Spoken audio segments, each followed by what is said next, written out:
Okay, 5.5, we're going to be taking a look at comparing linear and exponential functions. So today we are working with exponential and linear functions so that we can identify when a function is linear and when a function is exponential and be able to tell the difference between the two. And then we'll really be able to do it when we can look at a situation and be able to tell if that would be linear or exponential within the context of the situation. So a linear function, when graphed, linear functions form a line. So we've seen linear functions, especially with y equals mx plus b, is kind of our sample equation. Usually, our equations are going to have a y and an x in them. There's not going to be any exponents or any like kind of weird stuff going on. It's usually kind of straightforward if you look down at the sample equations down here. They always will form a line. When listed in a table, all the x values increase or decrease by a constant number, and the y values also increase or decrease by a constant number. So they don't have to increase or decrease by the same, like the number that is increasing in x doesn't have to be the same one that y is increasing or decreasing by, but it has to be the same number between all of the x's, and it has to be the same number between all of the y's. So again, our sample equations, and I guess I could write a couple more in here. We could also have things like 2x plus 3y equals 6 would also be linear. Or like any variation of that. So even stuff in like point slope form, if you had y minus 2 equals 3 times x minus, 7. That's also linear. So there can be multiple steps and stuff going on without it like throwing off and making it not linear. So we would want to simplify though in order to tell if they were linear or not. So for our sample tables, if we take a look here, to get from 2 to 4, we add 2. To get from 4 to 6, we add 2. To get from 6 to 8, we add 2. So the x value checks out. For our y value, to get from 13 to 18, we add 5. To get from 18 to 23, we add 5. To get from 23 to 28, we add 5. So for linear, you'll see all of your x values are adding or subtracting a number to get there. And then for all your y values are also adding or subtracting. So down below this, another example, we have 2 to negative 4 is subtracting 6. 4 to negative 10 is subtracting 6. Negative 10 to negative 16 is subtracting 6. So it's decreasing by 6 every time. And then for our y values, 9 to 18, we're adding 9. 18 to 27, we're adding 9. 27 to 36, we're adding 9. So it's changing by a constant value every time. So those are linear. And then a sample graph, we can just draw one in real quick. So here's our graph. And a linear could look something like this. It's just a straight line in our graph, okay? Exponential functions are a little bit different. When graphed, exponential functions form a curved shape. So they're going to form a curved shape. Exponential growth increases from left to right, and we'll draw that in on our sample graph. So that's when we have a curved shape that's going to be moving like this from left to right. Exponential decay moves from left to right, but it decreases. So it decreases from left to right, and it kind of looks like that. Okay. When listed in a table, all the x values change by adding or subtracting a constant number. So the same rule that worked for x up above for our linear also applies for our x down here. The difference is in the y. So the y values are going to change by multiplying a number, and that number will sometimes be a fraction or a whole number. So when we're talking about the change, if the numbers are getting smaller, and you notice, oh, it's dividing, instead of calling it division, we're going to say we're multiplying a fraction. So let's take a look at some samples. So some sample equations. I have y equals 2x.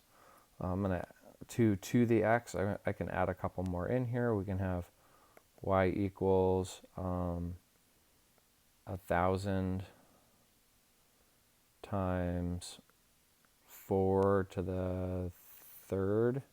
So there's one that's using like actually 4 to the x. We'll call it that. This is where our exponent is the variable.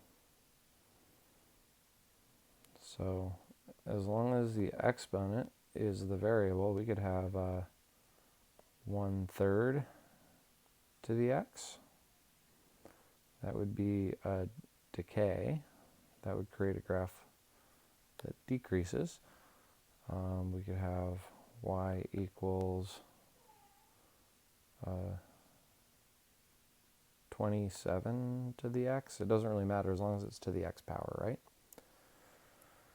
So for our sample tables, let's take a look at what the change that's occurring. Adding 1, 2 to 3, we add 1. 3 to 4, we're adding 1. Okay? From 3 to 9, if you wanted to check, you'd say, oh, we're adding 6. But then from 9 to 27, we're not adding 6, we're adding 18. Right? And then so right there you're going, oh, this isn't linear. So instead of adding, we're going to check and we're going to see, well, what would multiply? 3 times, so if I did times 3 here, that would make 9. And then 9 times 3 is 27. And then 27 times 3 is 81. So we're multiplying by 3.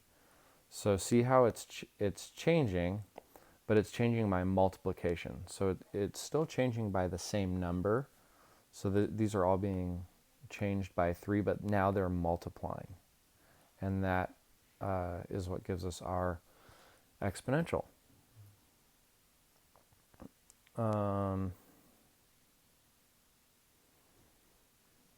So this one is like a cool example because we have like -2 moving to -4 by subtracting 2, -4 to -6 by subtracting 2, -6 to -8 by subtracting 2. And then here, we're multiplying a constant number, but we're multiplying a -8. -2 times -8, positive 16. Positive 16 times -8 is going to give us -128, and -128 times -8 is going to give us positive 1,024. You won't see these too much, but I did just kind of want to make a note. If you see the signs changing, especially like if you were doing CASP testing or any of your testing later on, just to be aware that like when the signs change, it's probably because they're multiplying in negative. Okay, and then finally, get from 1 to 3, we're adding 2.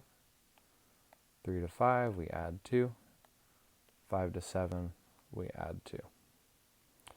From 16 to 4, we're subtracting 12, but then that rule doesn't work here to get from 4 to 1. So you can always kind of look for your adding and subtracting first, and then if it doesn't work, you go, okay, well, what's it changing by with multiplication or division? So in this case, we're dividing by 4 every time. So 16 divided by 4 gets 4. 4 divided by 4 gets 1.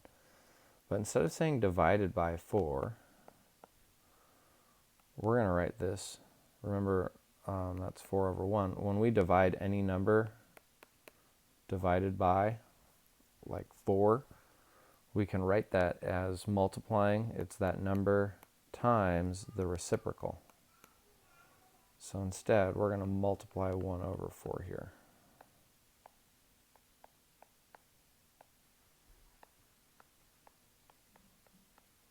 Okay. And then let's just give a quick example of a couple graphs here. In the first sample graph, let's show exponential increase or growth, which is going to look something like that. It is curved, kind of looks like a quarter pipe. And then exponential decay, you're going to start up high and then bring it down.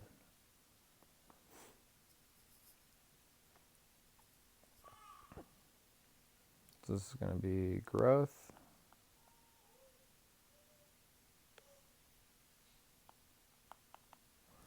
And this is decay.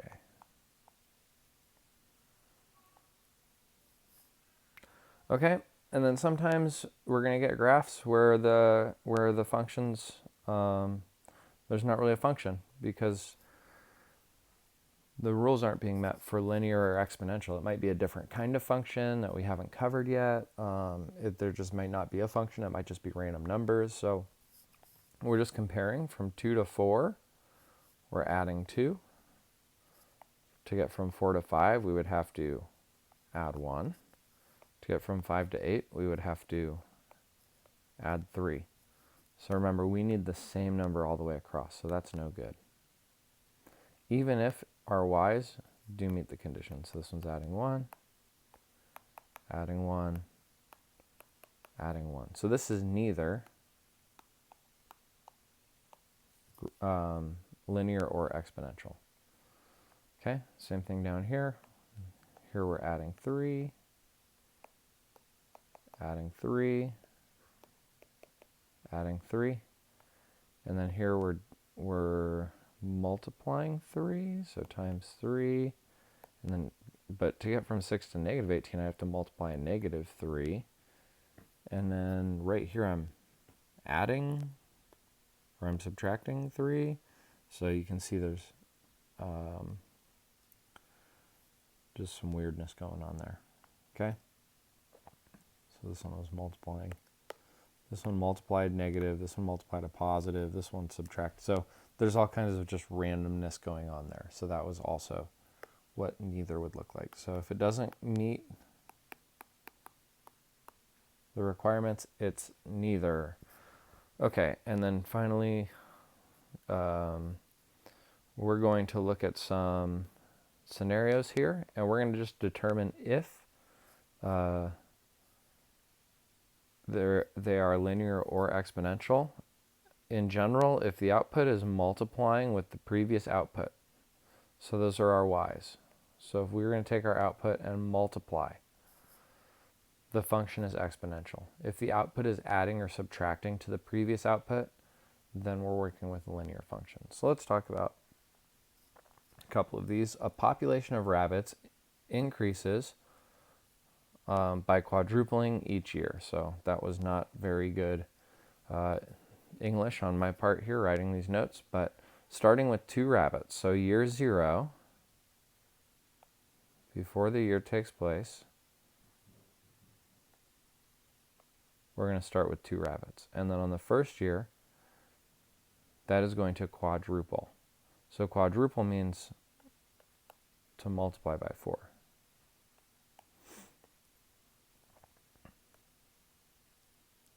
So then on the second year, we're going to multiply again by 4. On the third year, we're going to multiply again by 4.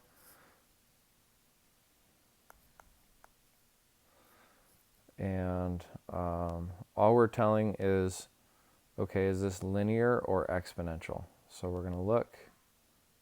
We're adding 1 year every time on our x's. And then on our y's, we're multiplying 4 every time. So this is exponential.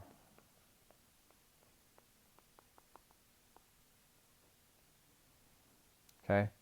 The amount of bacteria triples each day. So let's say on day 1, we start with 1 bacteria. On day 2,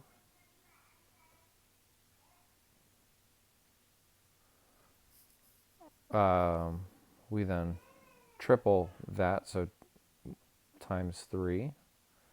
On day 3, it triples. On day 4, that triples. So here we have just adding 1 for each day. And over here, we are multiplying 3.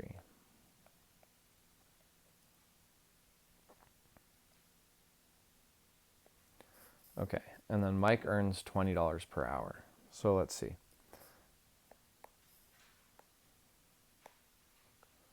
If Mike works 1 hour, he makes 20 bucks. If he works 2 hours, he makes 40 bucks. If he works 3 hours, he makes $60. If he works 4 hours, he makes $80. Oop. So then we're comparing the change here. We're saying to get from 1 to 2, so we're just adding 1 every time. And then here, we are adding 20.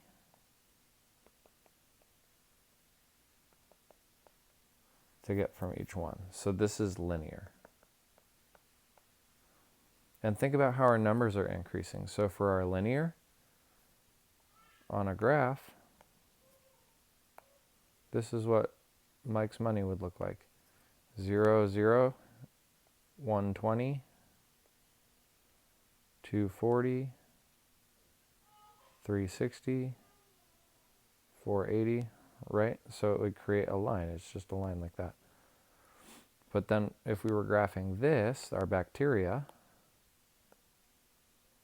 we would have 1, 1, 2, 3, 3, 9, 4, 27. If we kept going, we would have 5 and then 81, which would be like way up here. So look at how that created that curve. Okay, and this is going to be our last example for the notes. You are planning for retirement and have $1,000 to invest. And you have 2 options. So option 1, your money will double every 5 years. Option 2, $200 will be added to your account every month. So which option will earn you the most in 30 years? So I've set up 2 options over on this side. And we're going to take our information and plug it in. So for option 1, we're going to take our initial amount. And this is a formula that we'll be using and kind of working with more in the future. But it's going to be our initial amount, so 1,000, times the rate of growth. So the rate of growth is, it's doubling. So it's going to be times 2. And then it's raised to the power. So this would be, remember we were talking about like our x power. So this is raised to the power of how many times it actually doubles. So if it doubles every 5 years, and we're working with 30-year span, it's going to double 6 times within the span of 30 years. Okay?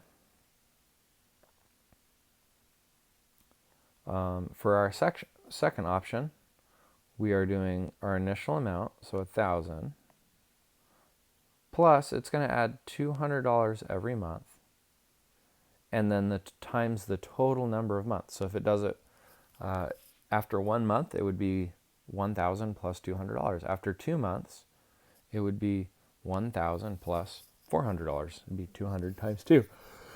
So we have to figure out, excuse me, how many months are in 30 years. So we have 12 months in a year times 30 years.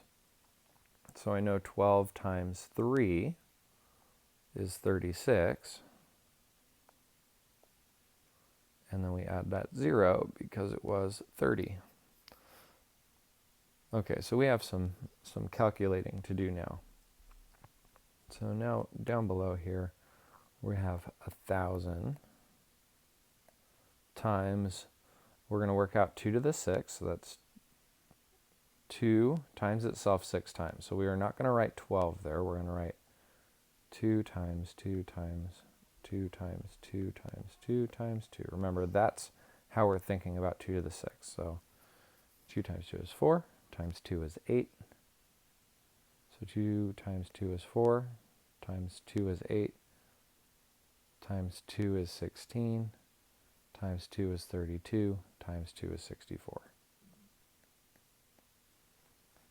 And then we multiply that out, we get $64,000. Not that bad. Let's see what this one is though. So order of operations means I'm going to multiply first, then I'm going to add 1,000 to that. So we're doing 200, so let's see, 1,000 plus 200 times 360. So when I multiply 200 times 360, our trick with multiplying on all these zeros, I can do 2 times 36, which is 72, and then count up my zeros, 1, 2, 3, and just tack them on there, plus 1,000, which is going to bring us to 72,000. Oh no, I did that right. 73,000. And then so which option would be best? Well, option 2 makes more money. Now, if you added another 5 years and did this in 35 years, option 1 would probably end up being better.